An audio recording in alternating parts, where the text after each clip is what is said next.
ఈరోజు మనం 2 పండుగలు చేసుకుంటున్నాం. ఏంటంటే మొట్టమొదటిది స్వాతంత్ర దినోత్సవం. అలాగే రెండోది మరీ తల్లి మోక్షారోహణ పండుగ. ఈ 2 పండుగల సందర్భంగా ముందుగా అందరికీ శుభాకాంక్షలు. ఈరోజు ఒక మెసేజ్ చాలా నాకు నచ్చింది. ఈరోజు పండుగ పూజలో ప్రొఫెసర్ ఫిస్టిల్ అనమాట. ఆయన ఓల్డ్ టెస్టమెంట్ ప్రొఫెసరు. ఆయన ఒక విషయం చెప్పాడు. ఈ పూలన్నవి మరదల సభ్యుల వాళ్ళు పండక్కి బహుమానంగా తీసుకొచ్చారనమాట పూజలో. ఎందుకంటే దీనికొక ఆహ్, సింబల్ ఉందని జెప్పేసి, ఒక ప్రత్యేకత ఉందని జెప్పేసి అన్నాడు. పువ్వులేంటంటే గతాన్ని అలాగే భవిష్యత్తుని మనకి గుర్తు చేస్తాయని జెప్పాడు.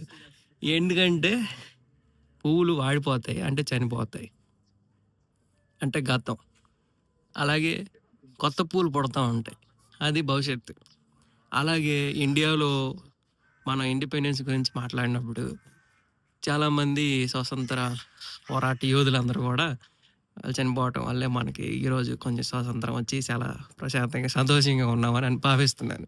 అలాగే మన కథోలిక విశ్వాసంలో చూసుకున్నట్లయితే మరియ తల్లి కూడా అదే ఆ పండగ కూడా ఈరోజు అదే చెప్తుంది. మన విశ్వాస ప్రకారం ఈ లోక జీవితం అన్నది శాశ్వతమైనది కాదు. ఒకరోజు ఇక్కడ మనం చనిపోయినప్పుడు పరలోక రాజ్యానికి తీసుకెళ్ళబడతామని, అక్కడ మన జీవితం ఉందని తెలియజేస్తుంది. సో, ఈ పండుగ యొక్క చిన్న మెసేజ్ చాలా బాగా అనిపించింది. ఈ పూలు ఎంత అర్థం ఉందని అంటే మనం చూస్తా ఉంటాం అనుకో, చాలామందికి తెలిసే ఉంటది. కానీ ఈరోజు చాలా బాగా అనిపించింది. ఆహ్, ఈరోజు మనం కష్టపడుతున్నామంటే రేపు మనకు ప్రతిఫలం ఉంటుందని ప్రతి ఒక్కటి మనకి జీవితంలో వివరిస్తానే ఉంటది. మరొకసారి అందరికీ పండుగ శుభాకాంక్షలు.